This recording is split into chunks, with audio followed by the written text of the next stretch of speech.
Number 1 is Aries, meśa. The chart on your left hand side is the South Indian chart. The chart on the right hand side is the East Indian chart. I have not put the North Indian chart over here because in the North Indian chart the signs are not fixed. It will be my personal advice that you pick up at least one of these two charts to learn Jyotish. If you learn Jyotish from one of these two charts, you will be able to understand Rāśi Drishti much better.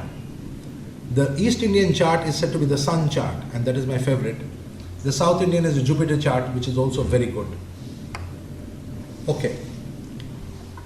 The first sign, number 1, is meśa, symbolized by a ram or a goat sometimes. 2, vṛṣabha. It's a fixed sign, and starting with Kritika Nakshatra and ending with Mrigashira Nakshatra. This particular sign symbolizes the bull, which shows determination, stubbornness. It also shows the blessings of Shiva, because the bull symbolizes Shiva. It shows prosperity, everything good. A lot of good comes from this sign. Then we have the sign number 3. You can see a man and a woman over here. Of course, this picture is a more Western astrology picture, which is right. There is nothing wrong with it. A man and a woman. But in the Vedic signs, you will find a man holding a club and a woman playing the veena. Now, the woman playing the veena is basically symbolic of Saraswati, whereas the man holding the club is symbolic of a warrior god, because the club is symbol of Hanuman. You know, Hanuman carries a club, Bhima carries a club. The strong people, very, very strong people. So basically there is a lady and there is a person who's guarding the lady. And that's all about the sign Gemini. Gemini is all about couples, it's all about marriages, it's all about the coming together of people. Where in this relationship of a man and a woman, the man has a responsibility of protection, so he must have a weapon.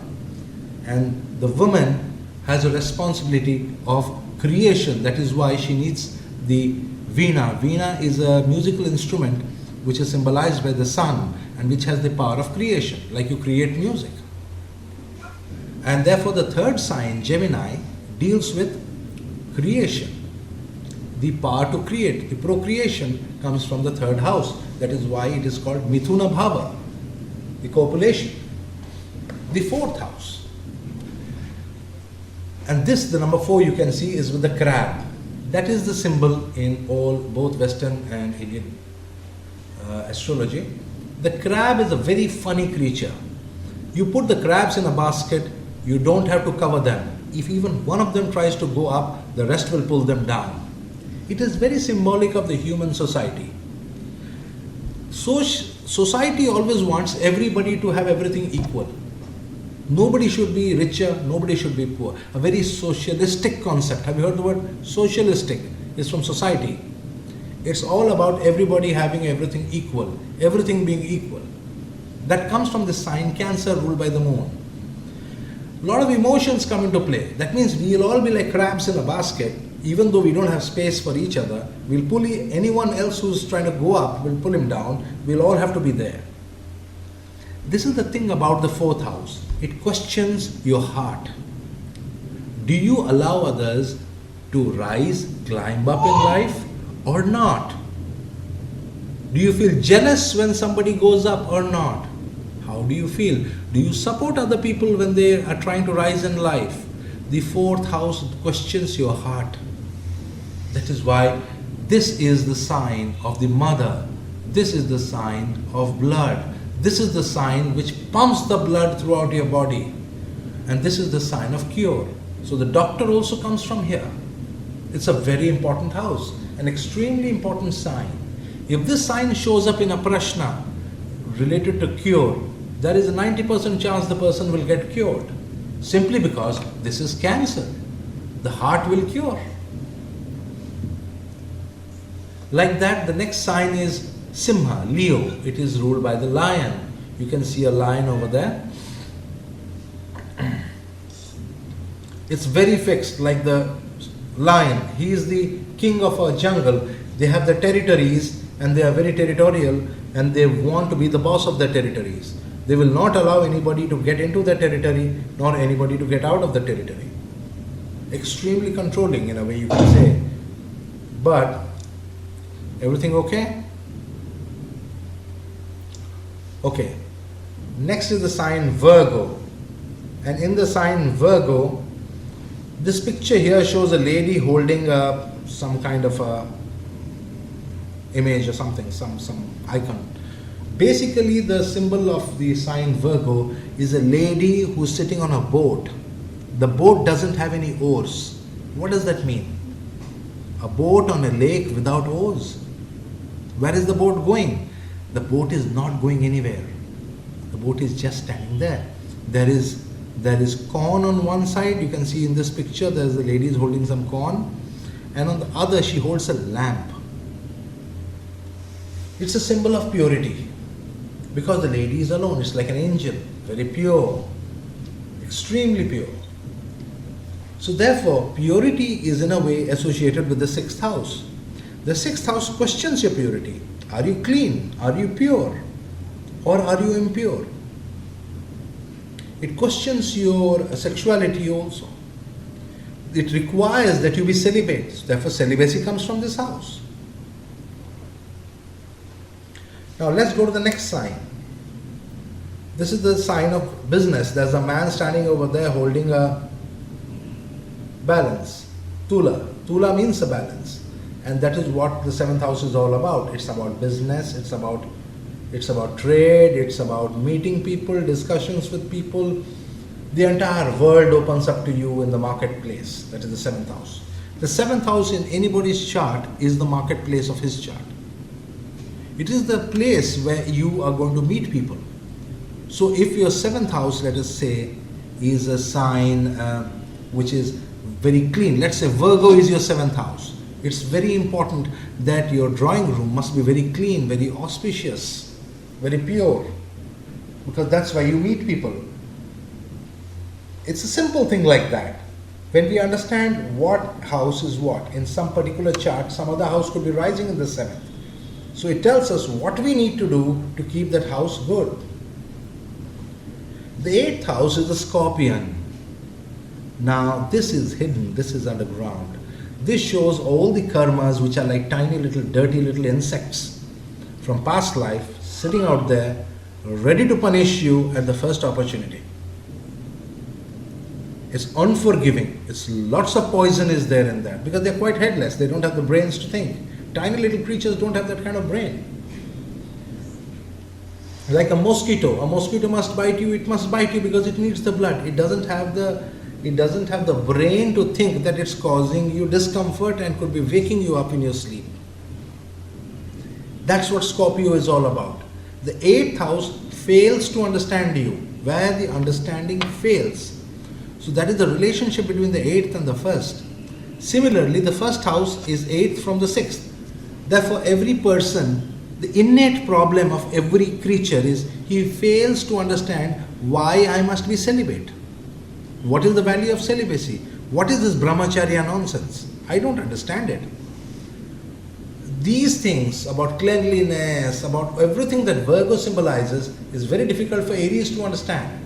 All that is symbolized by Scorpio is tough. Scorpio can never understand Aries like that.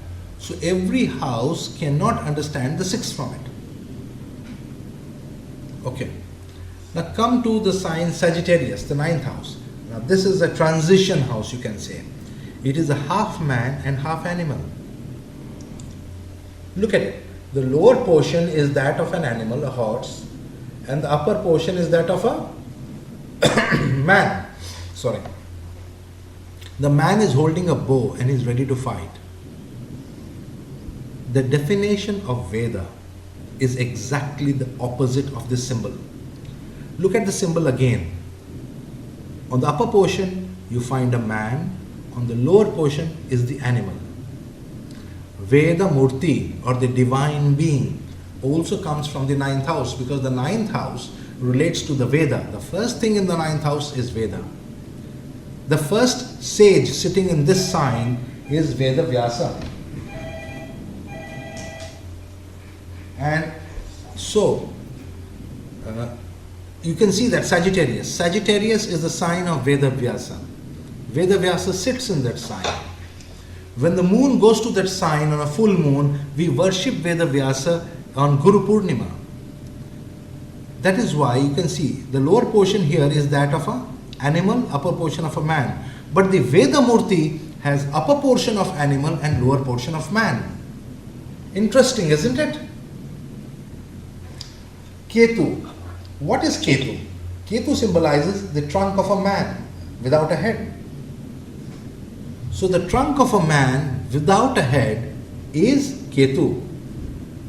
You look at Ganesha. Ganesha has the body of a man and the head of an elephant. Ganesha is Veda Murti, symbol of complete knowledge. Now think of Hanuman.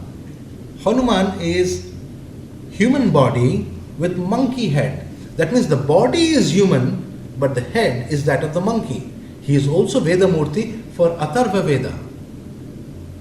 Like that, all the Veda Murtis, every Veda Murti who symbolizes knowledge has the body of a human being and the head of an animal. That is Ketu. So what happens when you reverse it? When Ketu is reversed, it becomes Rahu, is it not? So this symbol of half horse, half man, with the lower body that of the horse and the upper body that of the man, is a Rahu symbol. Did you know that? It's very interesting when you think about it. And that is exactly what happens to all of us. All human beings, all creatures. In our house of Dharma, we behave like Rahus. We don't have faith. We are always doubting. We are perpetually challenging that bow and arrow. That bow and arrow is our bow and arrow. We have arrows and we're constantly challenging the teacher, constantly. We are not trying to reverse it. So the way, what happens when you worship Ganesha or when you worship Hanuman, basically what's happening is the impact of Rahu on our ninth house, on our house of Dharma, is removed. And that impact being removed, there are no more battles, because the ninth house you can either study or you can do battle. You have two options. Sagittarius is also a battlefield, keep that in mind. Just as it is a library, it is a college, it is a university, it is a temple. All those good things are there. And it is also a battlefield. So in the ninth house, you got two options. You can sit and fight battles, or you can go ahead and progress, learn something, and become more spiritual. One is Rahu, the other is Ketu. So you have two options always for the ninth house. That's why Rahu falls in the ninth house. Exactly. Exactly. If Rahu is in the ninth house, that means you are following lower animal, upper man. What happens when the upper body is that of the man? It means the head is that of the man. It means you are using your head. You are not using the teacher's head. That is why Ganesha, what is Ganesha? Ganesha has the body of Ganesha. The head is not of Ganesha. The head was Vishnu. Vishnu got that head, put mantras on it and put it on Ganesha's. Therefore, Ganesha has Vishnu's knowledge, the complete knowledge of Vishnu. You see that?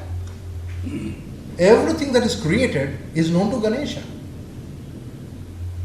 Because Vishnu is everywhere, so Ganesha knows everything. The word Vishnu means everywhere. So like that, Hanuman. Think of all the Veda Murtis. Good. Now let's go to Capricorn. The symbol out here is a very funny symbol. I mean, they have shown a goat over here. Goat is also right.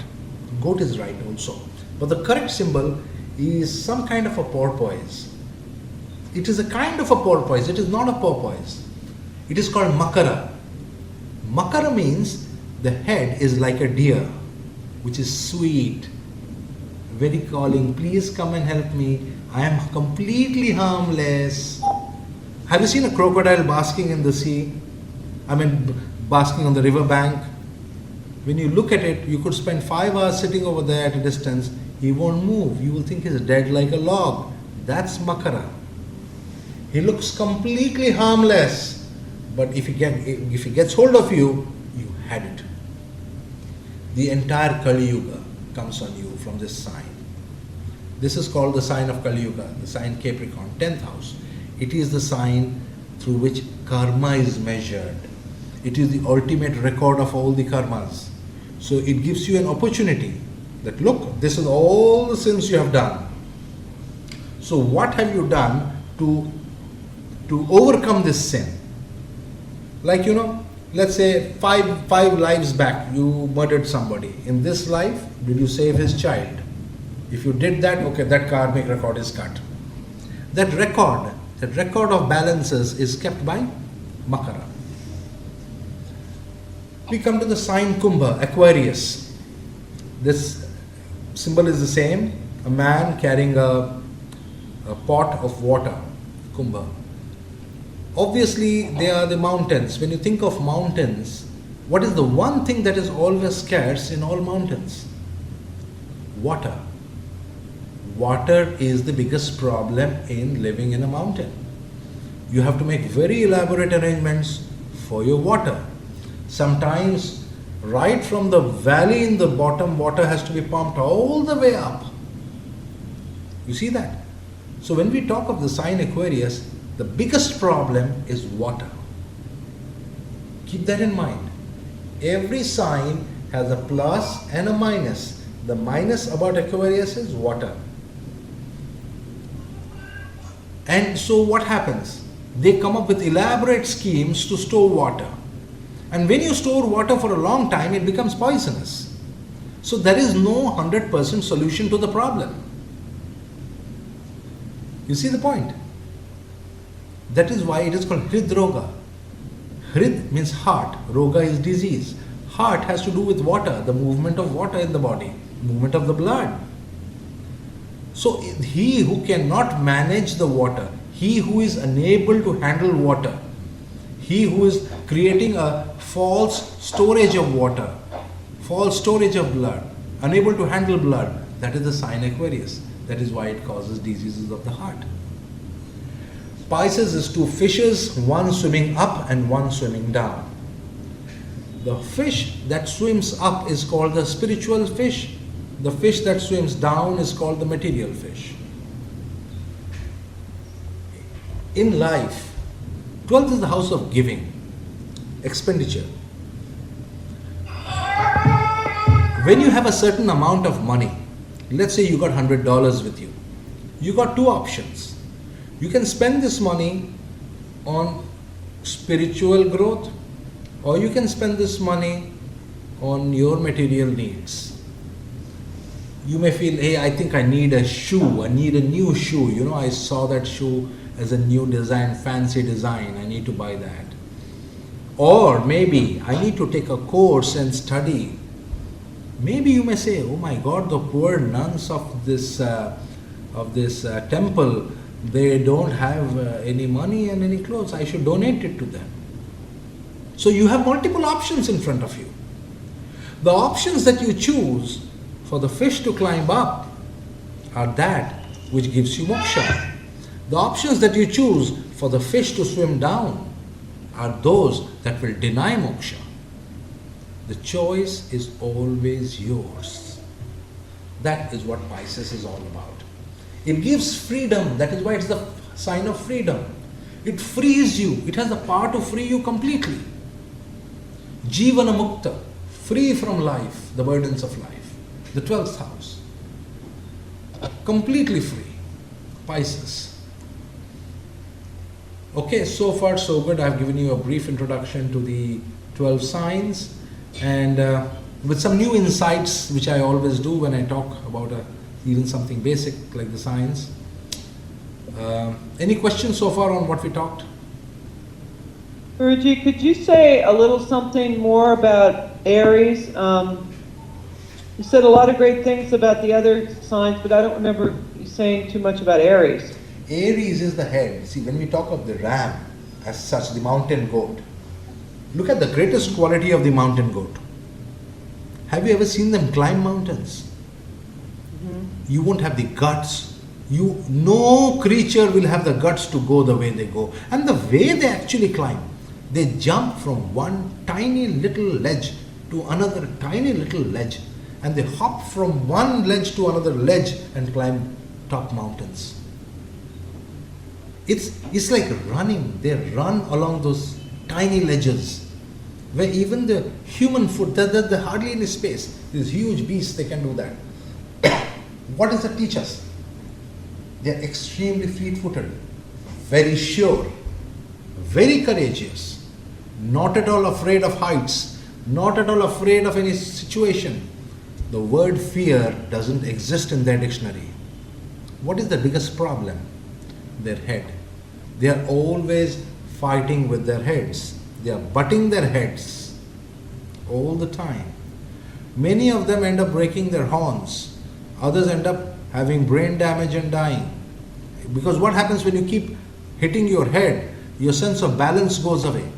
So the quality of Aries is the sense of balance. They have very good balance, extremely good balance. It teaches, the walking. When a child gets up and starts walking, what is the most important thing? Balance. When you're driving a two-wheeler, balance. When you're driving a car, moving in any form or manner, balance. To face life, courage, all those good qualities come from Aries. But the bad quality is too headstrong. They're always butting their heads to have their way.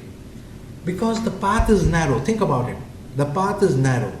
There's only one tiny little ledge. Either this ram will go there or another ram will go there. Both of them don't have enough space. So they are pushing. They tend to push the other one down. They can tend to become cruel. These are the minus points of Aries. So like this, every sign, if you see calmly, if you observe the animal, if you watch movies of the animal concerned, you will get a lot of ideas on exactly how they behave. And when you look at a person born in that lagna, the person may not look like that animal, but he will definitely think like that animal, because that's his brain. His brain is configured in that Rashi. That is a way the brain gets configured. And once a brain gets configured, then we need to see the heart. Two factors. First is the brain, and then comes the heart. So tell me, Swan, death is brain death or is it heart death? Brain. What is death? Will you say Death. death comes from the death of the brain or it comes from the death of the heart?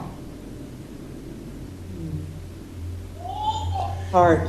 Exactly, because you see, the heart has the power to keep the body alive because of blood. Life depends upon the brain.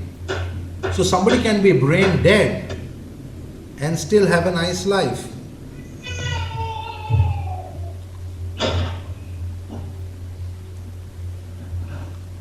Okay, let's go.